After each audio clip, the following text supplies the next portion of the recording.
Right, let's get on with this. Thank you for joining me. And the discussion this evening is about what we should and should not be eating if we are diabetic.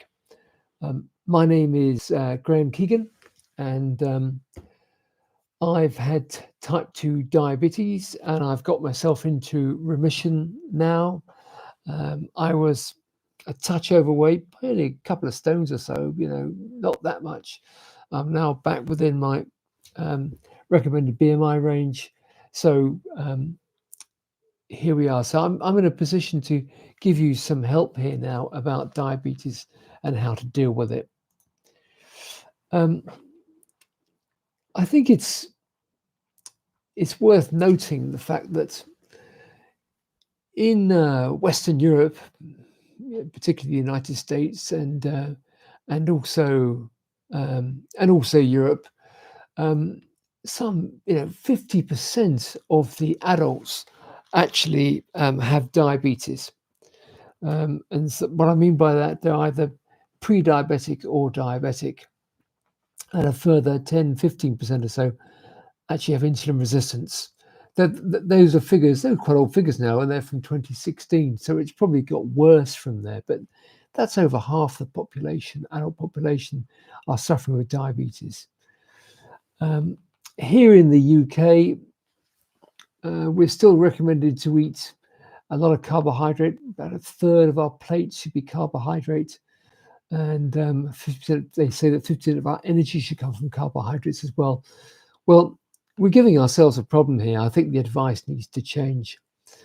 We need to remember that we are designed as a species to eat very little in the way of carbohydrates, and what we should be eating is a diet which is high in fats and protein.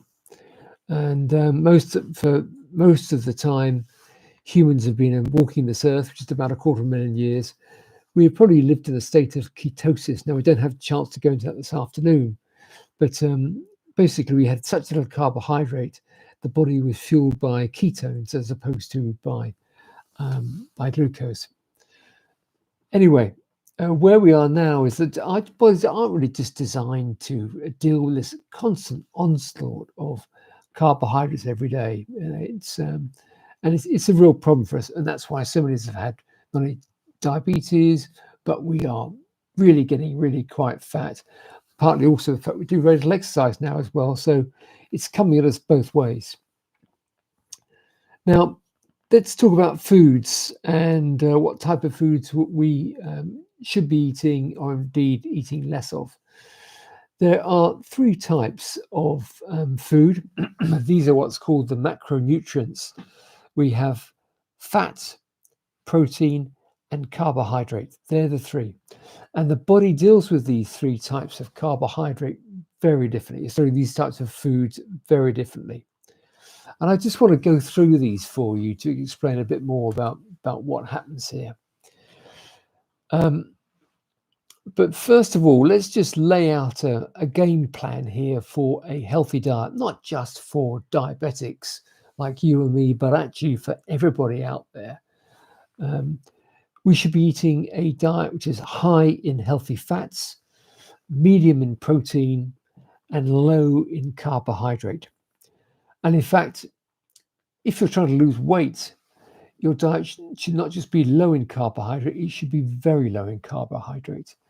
And if you're diabetic, it should be actually very, very low in carbohydrates.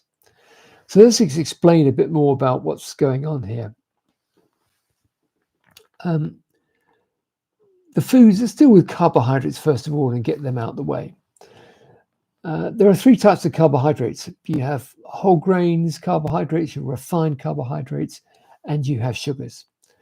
So the whole grain is obviously whole grain bread, brown rice, starchy vegetables. Refined carbohydrates is white bread, white flour, pasta, pizza, batter on fish or on chicken, breadcrumbs. And then finally, your third group is sugar. Donuts, biscuits, cakes, ready meals, low-fat yogurts. These all have lots of sugar in them. They're your carbohydrates. Now, if you're going to eat carbohydrate, yes, they all have sugar in them, but some cause the blood sugar to spike faster than other types of carbohydrate.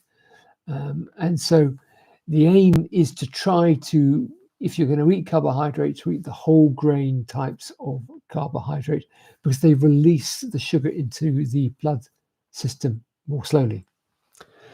And by doing that, the insulin spikes not as ferociously as it does if you eat white carbohydrates, because that's the aim of the game, is to minimize your insulin spikes. If you can avoid insulin spikes, so much the better. And it's something to remember here with carbohydrates that in particular, the likes of wheat, which I certainly have a problem with, like a lot of other people have problems with, it does cause those spikes in the insulin and also makes us hungry. It's addictive. And so the more you can reduce wheat, so much the better. Now, with carbohydrates, there's nothing in a carbohydrate you can't get from other foods.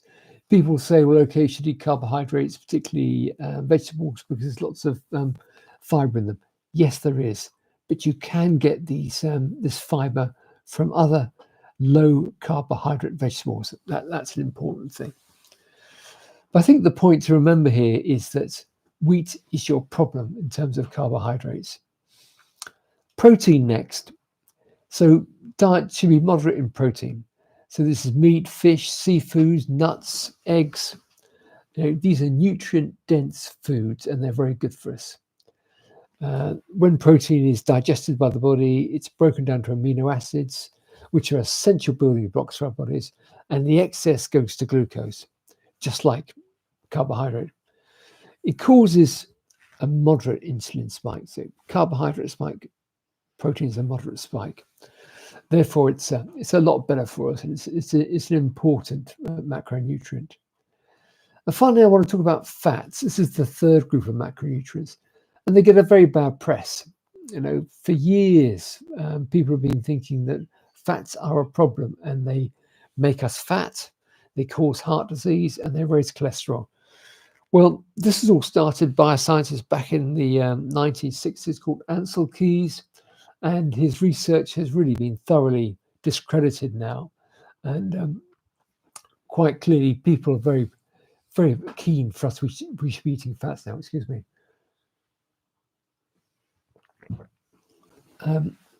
Importantly with fats, they don't raise the blood sugar. They don't cause insulin spikes, therefore, and they are stored as fat. Now, they are highly calorific. There's more calories per gram in a fat as opposed to in a carbohydrate. But they make us feel full and they slow digestion and they taste very good. So fats, we want to be eating fats and we want to be eating plenty of fats in our diet. Fats to eat, for example, nuts, walnuts, almonds, Brazil nuts, cashews, oily fish like salmon and mackerel and sardines, olive oil, avocado, seeds like chia seeds, flax, sunflower, eggs, cheese, peanut butter. These are all good fats to eat. So the options are endless. Meats, protein with salad, fish for the protein and for the fats with vegetables, eggs and avocado for breakfast, fruits and nuts for lunch. As I say, the possibilities are endless. So what I've learned over the last few years is that to eat fat is good. What I used to think was quite simply wrong. We should be eating plenty of fat, and cutting down on the wheat was the single most important thing I did. Also, I avoid processed foods because they're normally packed full of sugar. And often what they'll do when they claim that something like a mayonnaise or a yogurt is light or it's low fat, what they've done there, they've taken the fats out, and what they replaced it with sugar. And I've also learned to eat natural foods as well. And that's been very important. So if there would be three foods I recommend that you try to minimize as very best you can, this, rather than talking about macronutrients, just give you three foods. I would say it's grains, in particular, it's it's wheat, but that's sort of grain we tend to eat in the UK. It might be different for you. Don't eat sugar and don't eat potato. They're the three: grain, sugar, and potato. Easy to remember. Now, when you change your diet away from the carbohydrates, much more towards fats and protein, you may think that you are, going to be hungry. You may feel hungry for 2 or 3 days. That's normal, but your body will adjust it after only just about 3 days, and you'll be absolutely fine with a diet high in fats and moderate in protein and very low in carbohydrates. And as I say, as a guideline for you as well, eat natural foods, and natural foods don't have labels. That's the indication to you that it's good and it's a healthy food. A donut has a label on it. A piece of salmon or a piece of chicken doesn't have a label. There's your indication. Now, I think that's all I really want to cover for this evening about what we eat and don't eat. I can give you, there's two more things I want to help you with, though. This may be of use to you. Every month I do a free workshop. It covers all what we've just discussed this evening and a lot more in a much greater depth, all about foods, fasting, exercise, stress management, sleep, and other issues to do with diabetes. And I hold this monthly. And the next one is on the 16th of July at 6 p.m. UK time. It lasts for 60 to 90 minutes. It will be run on Zoom, so you can have a chance to ask questions, and it's interactive. I will put a link in below this live video. And also what I've created for you is I've created a 6-page free PDF to download. We should go through what we've just discussed in a lot more detail. 6 pages worth of detail about what you can and cannot eat if you're diabetic. It's on my Facebook profile, and again, I'll put a link below. Now, that's all I want to cover for this evening. I wish you good health and talk to you again soon. Thank you.